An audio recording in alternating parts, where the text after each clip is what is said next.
Hello. So today I'm going to talk all about healing trauma. So this process that I'm going to talk about, I started doing about, mm, I want to say like 12 years ago or so, like 10, 12 years ago.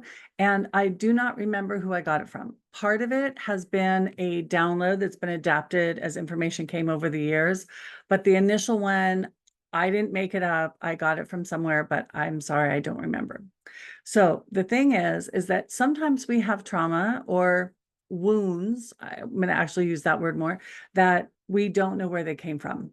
We don't always know or remember, if we were very young. So we're kind of going by what people tell us, or we intuitively feel happened, or it's from a past life. And then we really don't know exactly, right? But we've been carrying it over and over again. So, one past life trauma that I do know of for myself is my eyesight. And if you know me at all, I have been struggling with I've had a couple of cornea transplants and I'm waiting for another one. And I have a degenerative disease in my eyes, and it has some weird uh, uniqueness to it that the doctors aren't quite sure about. But anyways, so where I did do a past life regression and had in another lifetime where I had been blinded. So this isn't the first time I've had this issue with my eyes.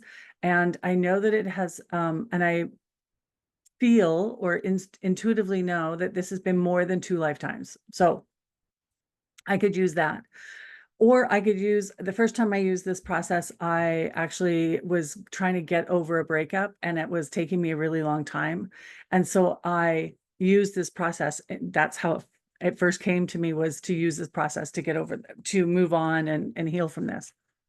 So the thing is that what you do is, much like in today's world, we do not let a surgeon operate on their family member because they are emotionally involved, and the emotions could have an effect on the outcome, or they could be overthinking. They could, it's just not good practice. Let's say that. So same thing applies for you. We can heal trauma or old wounds, but it's not best for us to do the healing. We want to take them to somewhere to do the healing. For somebody else, let the professionals take care of it. So here's the process. What you do is you either know a situation that you're currently living in. So if I was to take my eyes, then I could use this lifetime, because healing in this lifetime will heal all the lifetimes. Healing, perhaps it is something that you just intuitively know, like maybe it's a money wound, or maybe it's around partnership or relationship. Maybe it's something to do with feeling abandoned, or a fear about something, So say it was a fear of heights and you wanted to get over this. The first thing you do is imagine what the trauma or wound would look like on a physical body. So even if it was a fear of heights, perhaps the fear would manifest on a body. You could see it because you need to see it in a physical form, not just in a thought or feeling, but in a physical form. So perhaps, I don't know why I picked fear of heights, but anyways, fear of heights would manifest as, um, oh, like my hands are tied behind my back. Because when you fall, you instinctively put your hands out first. Oh, that's a good one, actually. So, so perhaps, and you're going to do this for yourself. Perhaps if I was scared of heights, I would feel like my hands were tied behind my back and I had no control over that, right? So there's the physical manifestation of it. So my hands are glued together or tied behind my back. Now, you also intuitively know or think back to, how old was I? So I know what the person looks like, what me looks like as I'm taking this person to heal. So maybe I'm 9. I'm 9. My hands are stuck behind my back, and I feel and I'm scared of heights. So me, the 57-year-old, am gonna go into a meditation or a quiet moment and just imagine that I am going to meet my 9-year-old self who has her hands tied behind her back and she's at the edge of a cliff. Now, where would I take this person, this 9-year-old, to recover from this wound, this trauma, this fear? Oh, that's good. Perhaps I would take her to, um, I'm just intuitively doing this. So perhaps I would take her to, um, and you don't want to take her to your place. You want to take her somewhere else. So perhaps I would take her to, it's funny because I see like the Grand Canyon. So perhaps I would take her to a ranger station. Oh, I like that. That's good. Okay, we're going on here.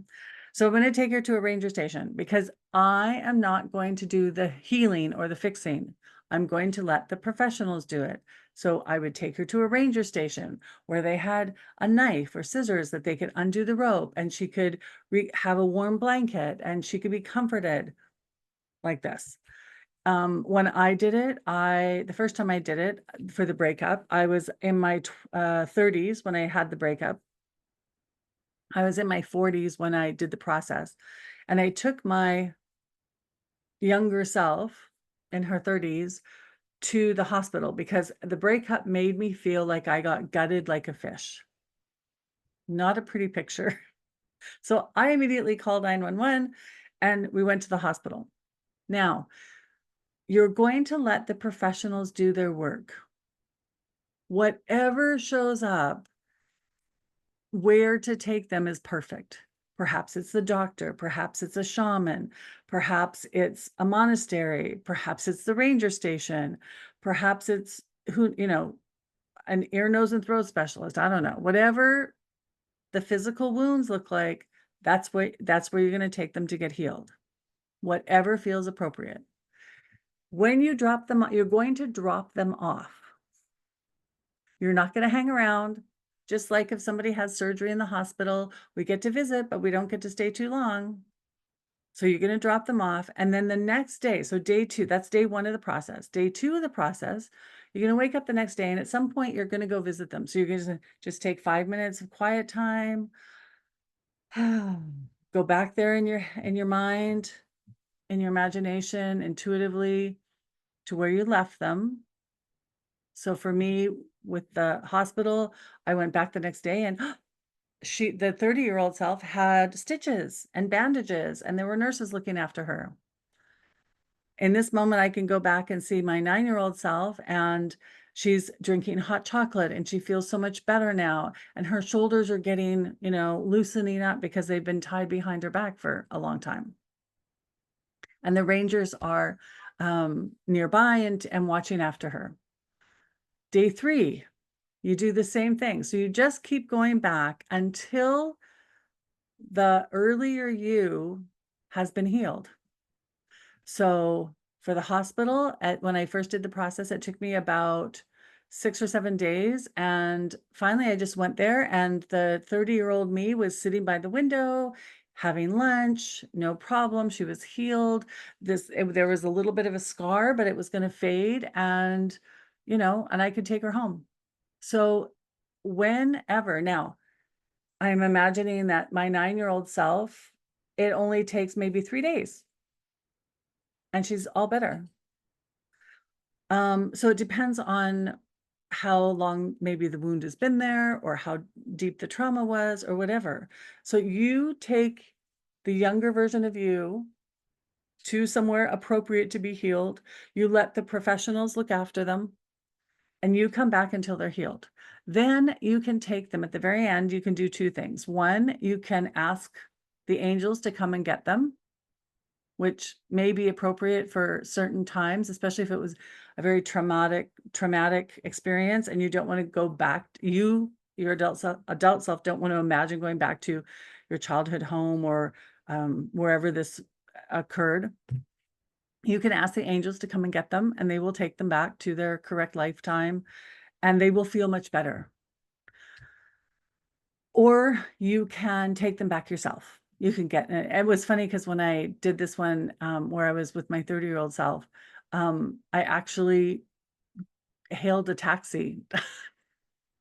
I was like, "Okay, we in my imagination, we went out of the hospital, and I hailed a taxi, and off she went." And there we go.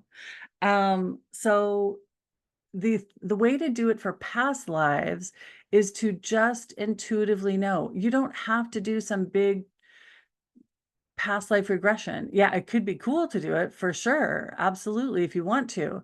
But just ask your angels and guides, okay, so I feel like this has, so perhaps for me, it would be my eyes. So I might go into automatic writing or just a quiet time and ask my angels and guides, okay, guys, I know that this is not the first lifetime I've dealt with my eyes or blindness. So, can you give me another instance or can you bring me, oh, I like that better, the